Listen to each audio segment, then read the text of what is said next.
ಈಗ ಬಡವರಿಗೆ ಸಿಗ್ತಕ್ಕಂಥ ಅಕ್ಕಿ, BPL ಕಾರ್ಡ್ ಹೋಲ್ಡರ್ಸ್ಗೆ ಸಿಗ್ತಕ್ಕಂಥ ಅಕ್ಕಿ 10 kg ಅಕ್ಕಿಯನ್ನು ಕೊಡ್ತಾ ಇದ್ದಾರೆ. 10 kg ಅಕ್ಕಿ.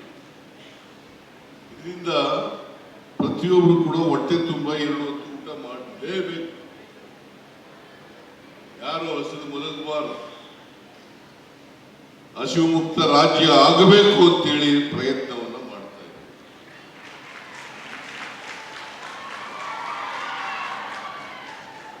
ಹಾಗೇನೆ ಶಿಕ್ಷಣ ಎಲ್ರಿಗೂ ಸಿಕ್ಕಬೇಕು. ವೈದ್ಯಕೀಯ ಸೇವೆಯನ್ನು ಕೂಡ ಎಲ್ರಿಗೂ ಸಿಕ್ಕಬೇಕು. ಬರೀ ಶ್ರೀಮಂತರಿಗೆ, ದುಡ್ಡಿರೋರಿಗೆ ವೈದ್ಯಕೀಯ ಸೇವೆ ಸಿಕ್ಕಿ ಅವ್ರು ಮಾತ್ರ ಅವರ ಜೀವನ ಉಳಿಸ್ಕೊಳ್ತಕ್ಕಂಥ ಕೆಲಸ ಮಾಡೋದಕ್ಕಾಗಲ್ಲ.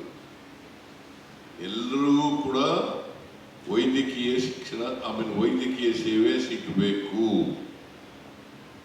ಎಲ್ರಿಗೂ ಶಿಕ್ಷಣ ಸಿಕ್ಕಬೇಕು. ಇದನ್ನೇ ಬಾಬಾ ಸಾಹೇಬ್ ಅಂಬೇಡ್ಕರ್ ಅವರು ಹೇಳಿರೋದು.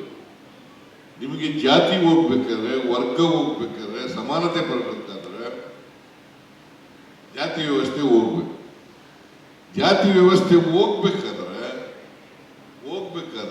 ಆರ್ಥಿಕವಾಗಿ, ಸಾಮಾಜಿಕವಾಗಿ ಸಬಲರಾಗ. ಎಲ್ಲರೂ ಆರ್ಥಿಕ ಸಾಮಾಜಿಕ ಸಬಲತೆ ಸಿಕ್ಕಿದ್ರೆ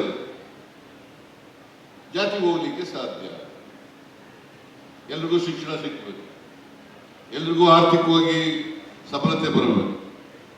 ಹಾಗೆಯೇ ವೈದ್ಯಕೀಯ ಸೇವೆನೂ ಕೂಡ ಎಲ್ರಿಗೂ ಸಿಗಬೇಕು. ಈಗ ಮೈಸೂರಿನಲ್ಲಿ ನಾನು ಬಂದ ಮೇಲೆ ಈ ಡಿಸ್ಟ್ರಿಕ್ಟ್ ಆಸ್ಪತ್ರೆ ಇರಲಿಲ್ಲ. ನಾನು ಹಿಂದೆ ಮುಖ್ಯಮಂತ್ರಿ ಆಗೋವರೆಗೆ ಡಿಸ್ಟ್ರಿಕ್ಟ್ ಆಸ್ಪತ್ರೆ ಇರಲಿಲ್ಲ. KR ಹಾಸ್ಪಿಟಲ್ ಮಾತ್ರ ಇದ್ದದು. ನಾನು ಮೈಸೂರು ಜಿಲ್ಲೆ ಬಹಳ ಪ್ರಮುಖವಾದಂಥ ಜಿಲ್ಲೆ.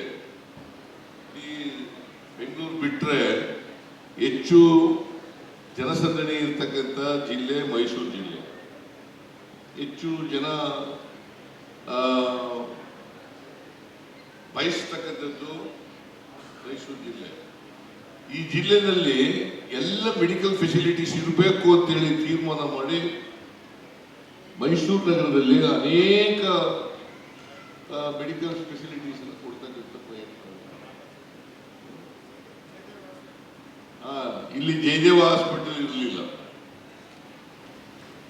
ಜಯದೇವ ಹಾಸ್ಪಿಟಲ್ ನಾನು ಬರೋಕ್ಕೆ ಮುಂಚಿತವಾಗಿ ಇರಲಿಲ್ಲ.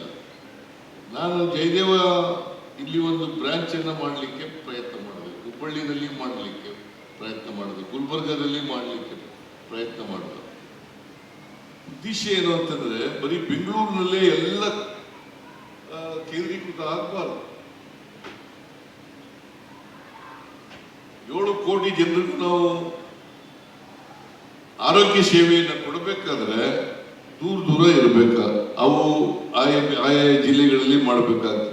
ಅದಕ್ಕೆ ಇನ್ನೊಂದು ಫೆಸಿಲಿಟೀಸ್, MRI ಫೆಸಿಲಿಟಿ ಇಲ್ಲಿಗೆ ಕೊಡ್ತಕ್ಕಂಥ ಮೈಸೂರಿನಲ್ಲಿ ನಾವು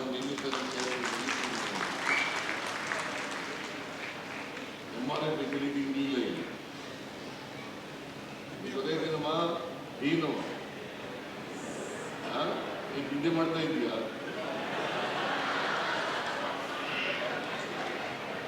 MRI ಫೆಸಿಲಿಟಿ ಕೊಟ್ಟಿದ್ದೀವಿ ಇಲ್ಲಿಗೆ.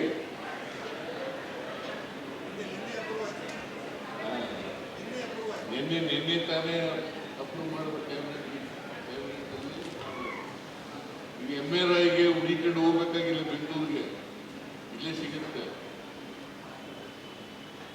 ಇದನ್ನ ಎಲ್ಲ ಜಿಲ್ಲೆಗಳಲ್ಲೂ ಕೂಡ ಮಾಡಬೇಕು ಅಂತಕ್ಕಂಥದ್ದು. ನಾನು ಈ ಡಯಾಲಿಸಿಸ್ ಇರಲಿಲ್ಲ.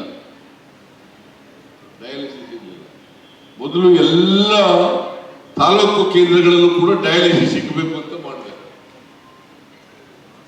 ಈಗ 240 ಕೇಂದ್ರಗಳಲ್ಲಿ ಡಯಾಲಿಸಿಸ್ ಬರುತ್ತಾ ಇದೆ. 240 ಕೇಂದ್ರಗಳಲ್ಲಿ ಡಯಾಲಿಸಿಸ್. ತಿಮ್ಮಯ್ಯನವ್ರ ಕಾಲದಲ್ಲಿ ಇರಲಿಲ್ಲ. ಸರ್ಕಾರಿ ನೌಕರಿಯಲ್ಲಿ ಇರಲಿಲ್ಲ. ಈಗ 240 ಕಡೆ ಡಯಾಲಿಸಿಸ್. ಈಗ ಡಯಾಲಿಸಿಸ್ ಒಂದು ಸಾಮಾನ್ಯ ರೋಗ ಆಗ್ಬಿಟ್ಟಿದೆ ಎಲ್ರಿಗೂ. ಸಾಮಾನ್ಯ ರೋಗ, ಕಿಡ್ನಿ ಫೇಲ್ಯೂರ್ ಆಗೋದು ಬಹಳ ಜನಕ್ಕೆ ಆಗ್ಬಿಡ್ತದೆ. ಎಲ್ಲರೂ ಕೂಡ ಖಾಸಗಿ ಆಸ್ಪತ್ರೆಗೆ ಹೋಗಿ ಪಡ್ಕೊಳ್ಳಿಕ್ಕಾಗಲ್ಲ. ಬಿಕಾಸ್ ಈಗ ದುಬಾರಿ ಬೇರೆ ಆಗ್ಬಿಟ್ಟಿದೆ. ನಾನು ಚೀಫ್ ಮಿನಿಸ್ಟರ್ ನೋಡ್ತಾ ಇದ್ದೀನಿ, ಒಂದೊಂದು ಕಾಯಿಲೆಗೆ ಒಬ್ಬೊಬ್ಬ ಪೇಷಂಟು ಬರ್ತಾರೆ ಪಾಪ, 20 ಲಕ್ಷ, 30 ಲಕ್ಷ, 40 ಲಕ್ಷ, 50 ಲಕ್ಷ ಖಾಸಗಿ ಆಸ್ಪತ್ರೆಯಲ್ಲಿ ಟ್ರೀಟ್ಮೆಂಟ್ ಖರ್ಚು. ನಾವು ಹೆಚ್ಚು ಅಷ್ಟೊಂದು ಕೊಡಕ್ಕಾಗಲ್ಲ. ಮ್ಯಾಕ್ಸಿಮಮ್ 5 ಲಕ್ಷ ಕೊಡ್ತೀನಿ ನಾನು. 50 ಲಕ್ಷ ಆಗಿದ್ರು 5 ಲಕ್ಷ ಕೊಡ್ತೀನಿ, 30 ಲಕ್ಷ ಆಗಿದ್ರು 5 ಲಕ್ಷ ಕೊಡ್ತೀನಿ, 20 ಲಕ್ಷ ಆಗಿದ್ರು 5 ಲಕ್ಷ ಕೊಡ್ತೀನಿ. ಸೊ ಅದಕ್ಕಿಂತ ಕಡಿಮೆ ಇದ್ರೆ ಇನ್ನೂ ಕಡಿಮೆ ಮಾಡ್ತೀನಿ, 30% ಕೊಡ್ತೀನಿ. ಸೊ ಅದರಿಂದ ಎಲ್ಲರೂ ಕೂಡ ಪಡ್ಕೊಳ್ಳಿಕ್ಕೆ ಆಗೋದಿಲ್ಲ. ಬಹಳ ಜನಕ್ಕೆ ಏನಾಗಿದೆ, ಇತ್ತೀಚಿನ ಬೆಳವಣಿಗೆ ಏನಾಗಿದೆಯಪ್ಪ ಅಂತಂದ್ರೆ, ಖಾಸಗಿ ಆಸ್ಪತ್ರೆಗೆ ಹೋದ್ರೆ ನಮ್ಮ ರೋಗ ವಾಸಿ ಆಗ್ತದೆ ಅಂತಕ್ಕಂಥ ಭಾವನೆ ಇದೆ.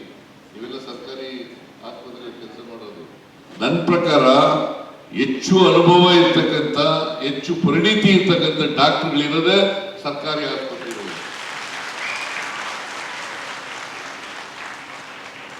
ನನಗಿರೋ ಜ್ಞಾನದ ಪ್ರಕಾರ ಹೆಚ್ಚು ಆಸ್ಪತ್ರೆಗಳು, ಹೆಚ್ಚು ಡಾಕ್ಟರ್ಗಳು ಪರಿಣಿತಿ ಇರ್ತಕ್ಕಂಥವ್ರು, ಎಕ್ಸ್ಪರ್ಟ್ಸ್ ಇರ್ತಕ್ಕಂಥವ್ರು ನಮ್ಮ ಸರ್ಕಾರಿ ಆಸ್ಪತ್ರೆಗಳಲ್ಲೇ ಇದ್ದಾರೆ. ಆದರೂ ಜನರಿಗೆ ಈ ಭಾವನೆ ಬಂದ್ಬಿಟ್ಟಿದೆ, ಖಾಸಗಿ ಆಸ್ಪತ್ರೆಗೆ ಹೋದ್ರೆ ರೋಗ ವಾಸಿ ಆಗ್ತದೆ ಅಂತಕ್ಕಂಥ ಭಾವನೆ ಬಂದಿದೆ. ಆ ಭಾವನೆ ಬಿಡಬೇಕು. ಸರ್ಕಾರಿ ಆಸ್ಪತ್ರೆಗಳಲ್ಲೂ ಕೂಡ ನಾವು ಈಗ ಇದೆಯಲ್ಲ, ಜಯದೇವ ಆಸ್ಪತ್ರೆ, ಯಾವ ಖಾಸಗಿ ಆಸ್ಪತ್ರೆಗಿಂತ ಕಡಿಮೆ ಇದೆ? ಬೆಂಗಳೂರಿನ ಜಯದೇವ ಆಸ್ಪತ್ರೆ, ಇಲ್ಲಿ ಮೈಸೂರಿನಲ್ಲಿರ್ತಕ್ಕಂಥ ಜಯದೇವ ಆಸ್ಪತ್ರೆ.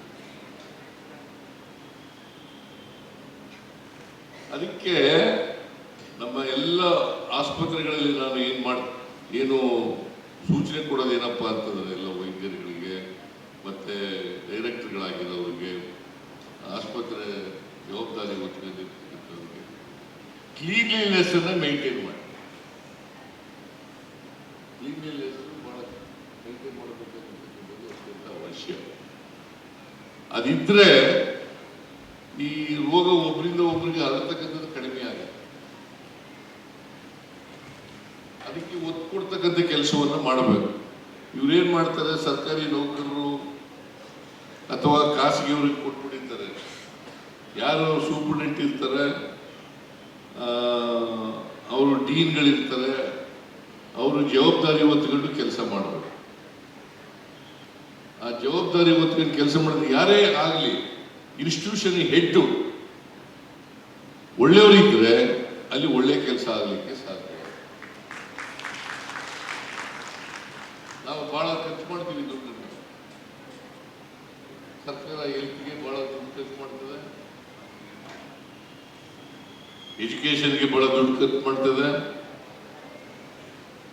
ಅಭಿವೃದ್ಧಿ ಕೆಲಸಗಳಿಗೆ ಬಹಳ ದುಡ್ಡು ಖರ್ಚು ಮಾಡ್ತದೆ, ಜನರಿಗೆ ಆರ್ಥಿಕ ಸಾಮಾಜಿಕ ಶಕ್ತಿ ಕೊಡ್ಲಿಕ್ಕೆ ದುಡ್ಡು ಖರ್ಚು ಮಾಡ್ತೀವಿ. ಅವೆಲ್ಲವೂ ಕೂಡ ಈಗ ನಾನು 5 ಗ್ಯಾರಂಟಿ ಯೋಜನೆಗಳನ್ನು ಕೊಟ್ಟಿದ್ದೀನಿ.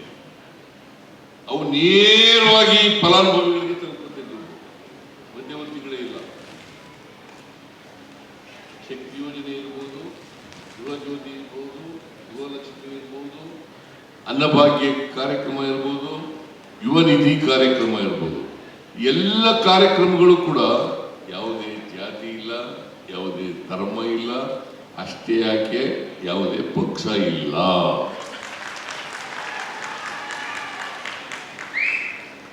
ಈಗ ಎಲ್ಲ ಮಹಿಳೆಯರು ಕೂಡ ಫ್ರೀಯಾಗಿ ಹೋಗ್ಬೋದು ಅಂತಂದ್ರೆ ಅದ್ರಲ್ಲಿ ಪಕ್ಷ ಇದೆಯಾ? ಬಿಜೆಪಿ ಹೋಗಲ್ವಾ?